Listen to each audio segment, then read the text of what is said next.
Sí, efectivamente, y de hecho yo considero que los coaches deberían de estar permanentemente haciéndose preguntas que son fundamentales y perpetuas, ¿no? Como por ejemplo, ¿qué es el coaching?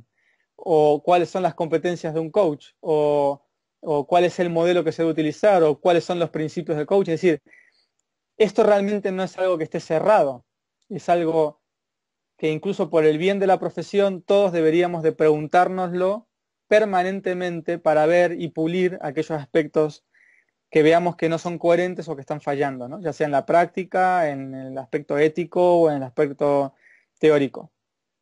Y respecto de esto, de las competencias, me surgió una invitación para participar de un nuevo organismo certificador de coaches, el OCCI aquí en España, en el que precisamente varios coaches durante muchos años, yo creo que fueron casi 4 años por lo menos los que yo estuve colaborando con ellos, estuvimos redefiniendo y haciéndonos preguntas de este tipo, ¿no? Bueno, entonces realmente qué es el coaching, teniendo en cuenta que el coaching es esto, entonces cuáles son sus competencias, porque veíamos y vemos o percibimos problemas en la definición de competencias de varias asociaciones, nos pusimos un poco a reflexionar sobre todo ello, ¿no?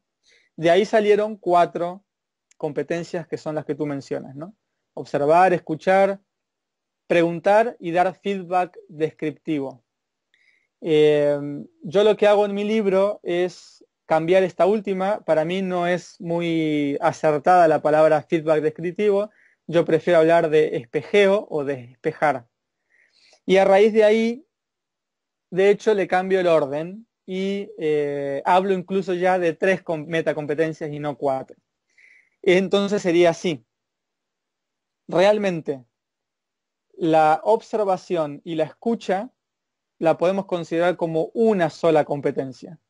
Realmente observar y escuchar son 2 maneras, 2 canales distintos a través de los cuales prestamos atención, ¿ok?, a lo que está sucediendo o lo que le está sucediendo a mi cliente.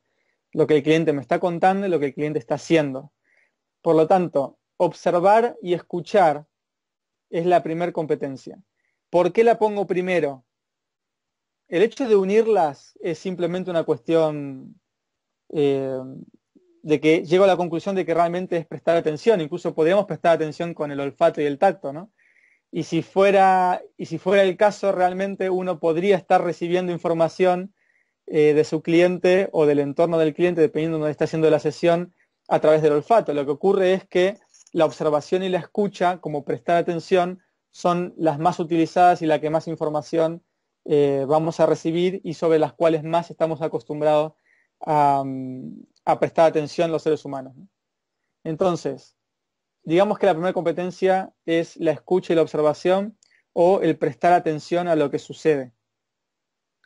Esta escucha y esta observación la hacemos de manera fenomenológica. A mí no me gusta hablar de escucha activa, que es un término que viene de la PNL. No me gusta hablar en términos que no sean propios de lo que la ciencia del coaching nos está diciendo. La escucha fenomenológica, que por cierto, o la observación fenomenológica, es exactamente lo mismo, nos dice que, tal y como dice Tim Galway, tenemos que aprender a escuchar y a observar sin juicio. Ese es el punto. Sin juicio, sin interpretación, apagando nuestra manera de ver las cosas y recibiendo exactamente lo que el cliente está diciendo o haciendo, observando y escuchando lo que el cliente dice o hace. Y esta incluso es la primera competencia. Vamos a ver que de estas 3 grandes competencias o metacompetencias que estamos hablando, muchos coaches ponen el énfasis en la pregunta. Parece que los coaches somos una ametralladora de hacer preguntas. Y realmente, si nos ponemos a pensar, la pregunta es lo último que hacemos. ¿Ok? Lo primero que tenemos que hacer es observar y escuchar de manera fenomenológica. Lo segundo que tenemos que hacer es saber espejar. Y esta es, yo creo que otra competencia que los coaches deberían de aprender a desarrollar. Se los entrena mucho a escuchar y mucho a preguntar. pero muchos o muy poco, perdonen, muy pocos saben lo que implica realmente espejar. Espejar es devolverle al cliente lo que él me está diciendo o lo que él está haciendo, devolvérselo de la manera más fiel posible.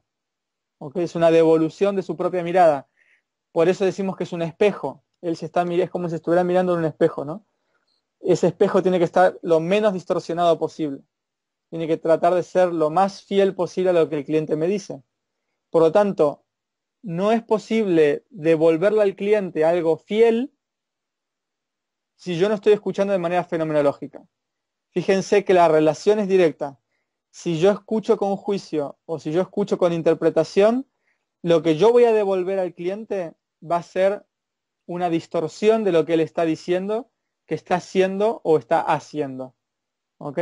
Por lo tanto, la segunda es el espejeo, hacer de espejo, devolverle al cliente realmente lo que él está haciendo o diciendo.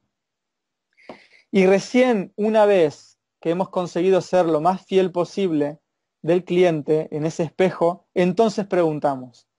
Y entonces es cuando viene la pregunta, que todos sabemos que es una pregunta abierta, una pregunta corta, una pregunta directa, una pregunta sin entradillas, sin coletillas, etcétera. Una pregunta sola en vez de hacer varias preguntas a la vez.